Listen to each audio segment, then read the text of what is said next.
So thank you, Joel, for bringing that out.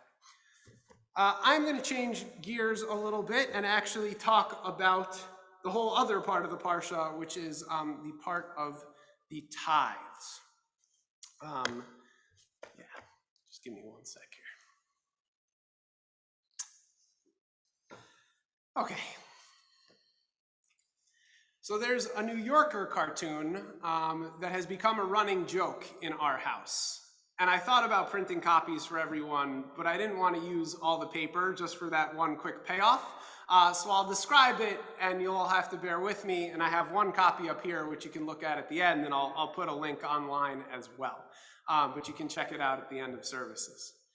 In the panel, a man stands completely alone in his house vacuuming, a blank look on his face. In the thought bubble above his head, however, we see a much different scene. As confetti falls from the ceiling, adoring friends and family cheer him on, and a banner unfurls above him reading, "Ned helped out." Now, I'm aware that my marriage is very young, especially on the scale of some of the folks in this congregation, but I am pretty sure that the message conveyed there is almost universally true. We feel a constant tug of war behind our positive actions. When we do something good, why do we do it? Is it because it is the right thing to do? Is it because we want to get noticed? Does it make a difference whether anyone knows that you did it or not? The question most famously is stated as, if a tree falls in the forest and no one hears it, does it make a sound?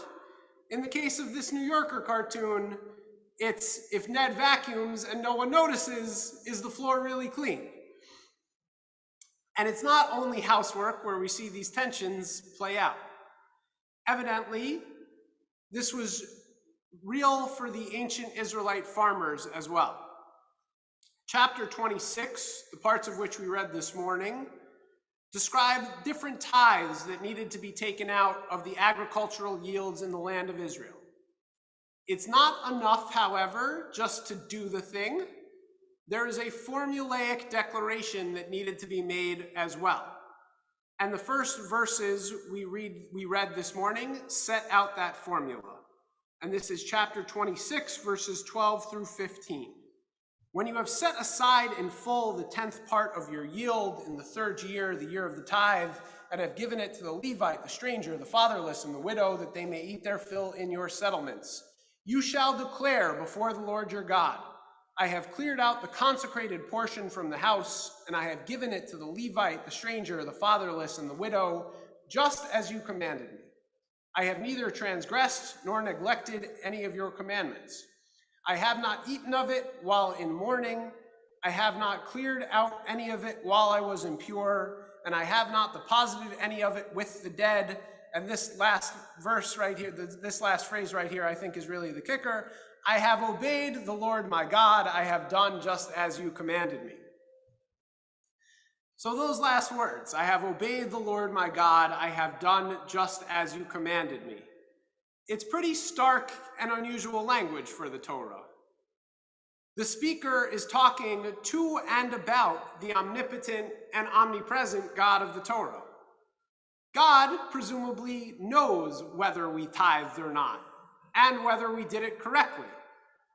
And I would want to believe that God bothered to take notice.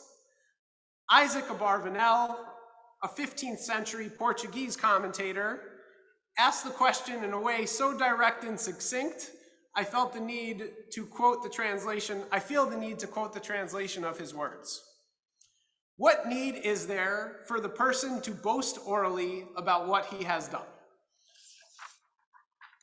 I think you can tell from Abarvanel's phrasing that perhaps his confidence in humanity and their willingness to do the right thing is lacking somewhat. He explains that there are two different tithes, one given at the temple, in which the giver got to participate, and one given locally to those in need. The tithe given in Jerusalem was a large and public celebration. Everyone saw you there. Everyone knew that you were fulfilling your obligation. What's known as the poor man's tithe was very different. This was a local and understated event. Conceivably, and maybe counterintuitively, in their own community, a person could sneak under the radar without giving the poor man's tithe in their own hometown. And the Abarvanel thinks that some people may be naturally reluctant to do the right thing and dedicate their produce to the poor if no one is keeping track. So he explains that the purpose of this boastful declaration was actually to incentivize the Israelites to do the right thing in the first place. It's a matter of publicizing compliance, not necessarily so that each individual makes sure that they get full credit, that they get a banner over their head, but more so to prevent anyone from the temptation of forgoing their individual responsibility. Last week, I mentioned the sheer number of mitzvot that we read in Parshat Ki Tetzei several times. It's interesting to note that by the traditional mitzvah counting standards, this oral declaration of the tithe is actually a mitzvah in and of itself, separated from the actual giving of the tithes. In fact, according to the Sefer HaChinuch, an authoritative medieval work which lists all of the mitzvot in the Torah in order by Parsha, this is number 607 out of 613. The anonymous author of the Sefer HaChinuch explains that this commandment, the commandment of the oral declaration, actually celebrates humanity's power of speech, what he refers to as humanity's unique gift, setting us apart from and above other animals. The anonymous author also believes that this declaration serves as an incentive.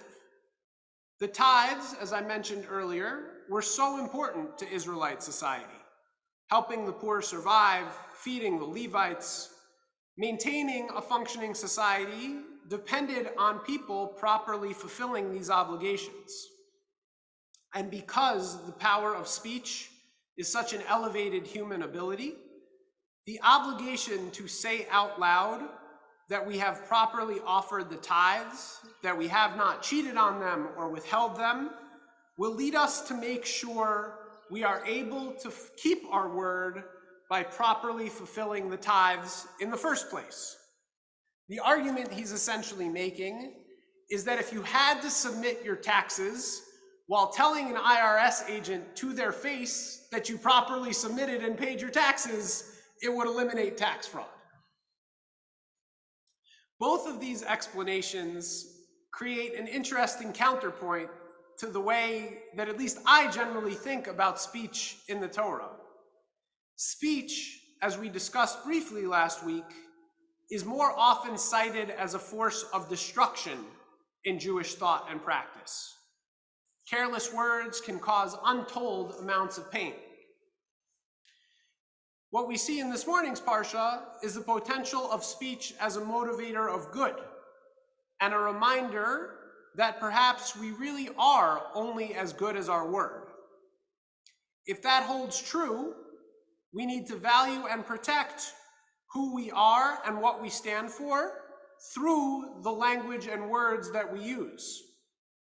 It's a subtle message that comes out of these arcane agricultural laws that only apply in the land of Israel, but one that I think we can really take to heart in these last days before Rosh Hashanah. How do our words impact and hopefully benefit our actions? And ultimately, how do we use our great power of speech, not just to avoid causing pain or hurting others, but really in a positive way that can benefit ourselves and others? And so, we'll all say a lot of words in the next 10 days. Think about them a little bit, or take a moment to think about them. I think it goes back to some of what we were talking about, the blessings and curses, right? You can't possibly be aware of everything every moment. If there's one phrase that comes out of your mouth in the next 10 days that you're thinking twice about and wondering, could I have said that differently, am I going to be able to actualize what I said out loud? Then we learned something this morning. We'll continue on page 181